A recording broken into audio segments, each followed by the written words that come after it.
الامتحانات قريبه وكل شيء كيقلب على شي طريقه علميه مضمونه باش يراجع بلا ما يبذل شي مجهود اللي هو كبير. واش غتيقني الا قلت لك باللي انت ولا انت عندك القدره باش تجيب واحد النقطه طالعه في الامتحان بلا ما تزيد في المجهودات ديالك؟ يعني الا كنتي كتجيب 11 او 12 في الامتحانات او الفروض، فمورا هذا الفيديو غتولي كتجيب 15 16، وإلا ديجا طياره وكتجيب 15 16 ف 19 20 غتولي في المتناول بلا ما تزيد في المجهودات ديالك. يعني الا كنتي كتراجع ساعه في النهار فغتبقى كتراجع ساعه في النهار وغتجيب نقاط حسن. كيفاش؟ السر كاين في واحد العلم زويون غنشوفوه كيتسمى علم النفس المعرفي. في هذا الفيديو غنخدموا دراسات اللي طبقات على طلبه وتلاميذ حقيقيين اللي فحالك فحالهم، ما كاين حتى فرق بيناتكم، والنتيجه كانت ان النقاط ديالهم طلعوا بكل بساطه. وهاد الدراسات غنخليهم لكم في الديسكريبسيون، وغنخلي لكم الاسماء ديال كل دراسه وغتلقاو تما كل شيء بالتفصيل. وقلبت بزاف في اليوتيوب، تقريبا هذا الفيديو الوحيد اللي كيعتمد على مصادر علميه ودراسات حقيقيه اللي غتعطيك طرق صحيحه باش توجد لاي امتحان. صديقي صديقاتي، معاك خوك ساطوري، وخلينا نخدموا العلم معاك باش توجد لاي امتحان كما كان في مده قصيره وبكل سهوله. لايك قبل ما تفرج الا كانت عندك الثقه في المنتوج، وخلينا نبداو. الفيديو مقسم لثلاثه الاجزاء، واول جزء غنهضروا فيه على ثلاثه ديال الاخطاء كيديروها 90% ديال الطلبه. اكبر خطا هو تشد الدرس وكتبقى تعاود فيه باش يدخل لك لراسك زعما. وهنا غنحط لك بزاف ديال الدراسات اللي كيبينوا هذا الشيء اللي غنقول لك دابا. هاد اعاده القراءه فحال زعما تشد شي قاعده ديال الماط وتبقى تقراها وتعاود باش زعما تحفظها، ولا شي كور ديال الفيزيك ولا ديال الاجتماعيات وتشد وتبقى تقرا وتعاود فيه. طبعا كنهضر على القرايه ماشي على البراتيك. يعني مثلا شي اكزرسيس ما فيها باس الا بقيتي كتعاود تخرج فيه حتى تفهمه مزيان. اما اللي كنهضر عليه انا هي تبقى كتقرا وتقرا وتعاود حتى تحفظ ولا حتى تفهم. مثلا هذه بزاف كيخدموها، مي هذه طريقه خاطئه كتضيع الوقت بها وصافي، وفي نفس الوقت النتيجه ديالها ضعيفه. واللي اخطر من هذا الشيء انه كتعيد الدماغ دغيا وكتخليه يحس بالملل. بغيتك مورا هذا الفيديو ما تعاودش ديرها عافاك، بدلها بطرق صحيحه اللي حنا غنهضروا عليهم. الخطا الثاني الملخص.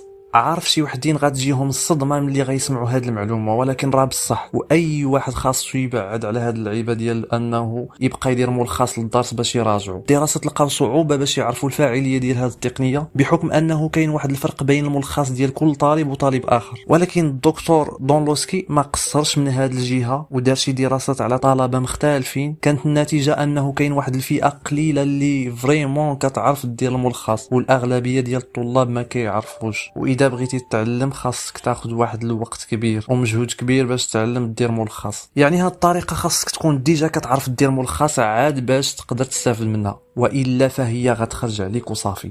ولكن المشكله انه واخا تكون كتعرف دير الملخص ولا تعلمتي دير الملخص مزيان، فكتبقى طريقه بواحد النتيجه عاديه وماشي شي حاجه اللي كتستحق المجهود اللي كتضربوا على ودها، وكاين اصلا ما احسن منها. الخطا الثالث هو الهايلايتين. ما عرفتش الصراحه كيفاش نقدر نقولها بالعربيه، ولكن زعما هي ديك اللعيبه ديال كتشد شي ماركور وكتبقى تسطر على دوك القواعد وعلى داك الشيء اللي مهم، وكتبقى تزوق في الكتاب وتبدا تحفظ وتقرا غير داك الشيء المهم زعما. وها هما شي دراسات كيأكدوا بلي الهايلايتينغ طريقه خاطئه وما زويناش، وهي فحالها فحال الملخص، خاصك تعرف ديرها، والا ما عرفتيش فانت غضر راسك بزاف في القرايه. وفي نفس الوقت واخا كتعرف ديرها راه ما غتنفعكش بزاف، من الاخر بعد عليها. كانت هذه هي البارتيه الاولى ديال الفيديو، طرق كيديروهم الاغلبيه واللي هما خاطئين وغير كيعطلوك وصافي. وللاسف بزاف ديال الطلبه ما عارفينش وكيضيع عليهم بزاف ديال النقاط بسببهم. غنخلي لكم هنا في الشاشه، ضرب ليهم واحد السكرين باش تقدر ترجع ليهم من بعد وتبقى عاقل عليهم. دابا ارى لينا ندوزو للبارتيه الثانيه ديال الفيديو، وهي الطريقه الصحيحه ديال المراجعه للامتحان واللي كتسمى الاكتيف ريكول. كيفاش دايره وشنو خاصك دير فيها؟ اولا خلينا نبداو بواحد ثلاثه ديال الدراسات غتلقاوهم في الديسكريبسيون. غنشوفوا هاد ثلاثه ديال الدراسات وموراها غنجمعوهم وغنخرجوا بواحد الطريقه اللي كتعتبر احسن طريقه تقدر تقرا بها للامتحان او تراجع بها بصفه عامه. واجد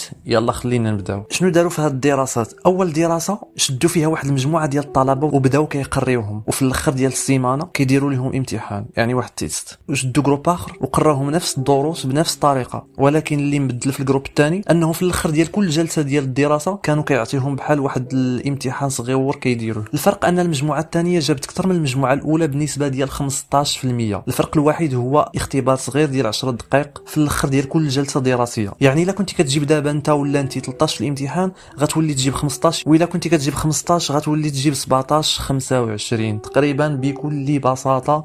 الا زدتي واحد تيست في الاخر ديال كل جلسه ديال القرايه كديرها. دابا الدراسه الثانيه اللي عندنا دارت على جوج ديال لي جروب ا وجروب بي. شدوا جروب وعطاهم واحد العدد ديال الدروس وخلاوهم يقراو بالطريقه العاديه اللي شفنا قبيله اللي كيوقعوا فيها الاخطاء واللي كيديرها 90% ديال الطلبه. وفي الاخر ديال السيمانه داروا ليهم امتحان. دابا ارى لينا الجروب بي عطاهم دروس، ولكن الفرق انهم ما خلاوهمش يقراو داكشي عشوائي، عطاوهم دروس على شكل امتحانات، يعني داكشي تطبيقي. ناخذوا الوطني مثلا، ماشي شدوا عطاهم كور وتمارين صافي الله يعاون، لا شدوا عطاوهم الامتحانات القدام وخلاوهم يتدربوا عليهم، يعني راجعوا عن طريق التخراج ديال الامتحانات ماشي عن طريق المراجعه العاديه. والنتيجه كانت ان الجروب جاب اكثر من الجروب ا ب 30%. يعني تخيل معايا تقدر تجيب اكثر من 30% الا بديتي كتعلم عن طريق الاختبارات في بلاصه الكور ولا لي زيكزيرسيس العاديين. يعني الا كنتي غتجيب 13 فانت غتجيب 17، والا كنتي غتجيب 15 فانت غتجيب 19 ونص، يعني 20 وصافي. نفس الوقت ونفس المجهود، لكن شوف على فرق شحال كبير. وهنا كيبان لينا علاش خاصنا نبداو نقراو بطريقه صحيحه. اجي دابا للدراسه الثالثه والاخرى باش من بعد نخرجوا بواحد الاستنتاج. في الدراسه الثالثه جابوا 3 ديال لي جروب عطاوهم دروس ومن بعد امتحانات في الاخر ديال السيمانه. جروب ا قراو الدرس مره واحده ومشاو دوزوا امتحانات. جروب بي قراو الدرس 4 ديال المرات ومشاو دوزوا الامتحان. والجروب سي قراو الدرس مره واحده، ولكن هما كيقراو حاولوا يعقلوا على داكشي اللي قراو، يعني ماشي غير قراو صافي، كيقراو مره واحده وهما مركزين باش يفهموا ويعقلوا. النتيجه كانت ان اللي قرا مره واحده جاب اقل نقطه، واللي قرا 4 ديال المرات داك الكور جاب نقطه طالعه شويه، واللي قرا مره واحده مع التركيز باش يعقل قدر يجيب اكثر منهم 3. هنا كيبان لينا باللي تقرا مره واحده وتحاول تعقل احسن من انك تقرا 4 ديال المرات. ولكن ما نساوش طبعا ان اللي قراو 4 ديال المرات حتى هما خداو شويه حقهم في النقاط. اذا شنو غنستافدوا من هاد 3 ديال الدراسات؟ انه احسن طريقه ديال المراجعه هي تقرا مره واحده وتفهم ودير تيست لراسك وتعاود هاد العمليه مره اخرى وتبقى غادي هكا. وفي نفس الوقت ما ديرش ملخص وما تبقاش تعاود القرايه ديال الكور وما ديرش ملاحظات في الكتاب. هاد الشيء كامل غنطبقوه في واحد الطريقه كتسمى الاكتيف ريكول، عن طريق واحد الاستراتيجيه كتسمى سبايدر دياغرام. وخطوات التطبيق ديالها: الخطوه الاولى القراءه بالتركيز، وهي غتفتح الكتاب اي ماده كيف ما كانت وغتقرا واحد البارتي منها، غتقراها مره واحده وغتحاول تفهمها مزيان، ومن بعد غتسد الكتاب وما تبقاش تشوف فيه، وغتشد ورقه وستيلو وغتكتب فيها داك الشيء اللي تعلمتي وداك الشيء اللي عقلتي عليه. كتب بالدارجه كاع انت اش خاسر، المهم ما تفتحش الكتاب، حيت هنا كتكون بحال كدير لراسك التيست. ملي تسالي وتكتب كاع داك الشيء اللي كتعرف طبعا احتمال كبير ما غتجيبش كل شيء صحيح من المره الاولى. داك الشيء علاش شد ورجع وفتح الكتاب وقرا مره اخرى، ومن بعد سد الكتاب وما تشوفش فيه وعاود دير تيست اخر لراسك. كنتي كتقرا التاريخ مثلا فقرا واحد البارتي مره واحده وانت كتحاول تعقل عليها، ومن بعد سد الدفتر ولا الكتاب وهز ورقه وستيلو وكتب على شنو عاقل وبقى تخدم الاسلوب ديالك وداكشي. بغيتي تقرا الفيزيك دير بحال هاد الخطاطه وكتب قواعد اللي باقي عاقل عليهم، وملي تسالي رجع فتح الكتاب وتاكد وعاود قرا مره اخرى، وهكذا بقى تعاود وتعاود. وكاين هاد الكتاب سميتو مايكيت ستيك، هضر على هاد التقنيات وهضر على استراتيجيات بحال هاد الشكل وهضر عليه بطريقه اعمق. صراحه ما قريتوش، قريت غير الملخص ديالو والشرح ديالو صافي. ما نقدرش نقول لك واش زوين ولا لا، ولكن انطلاقا من الملخص باين عليه كتاب زوين. وهكا نكونوا سالينا الفيديو. لايك وسبسكرايب واجي عندي الانستغرام الا بغيتي تقرب مني اكثر. شكرا بزاف على المشاهده ديالك الفيديو، كنتمنى لك تجيب النقطه اللي بغيتي. الا عندك شي انتقاد ديرو في كومونتير وساكون لك من الشاكرين.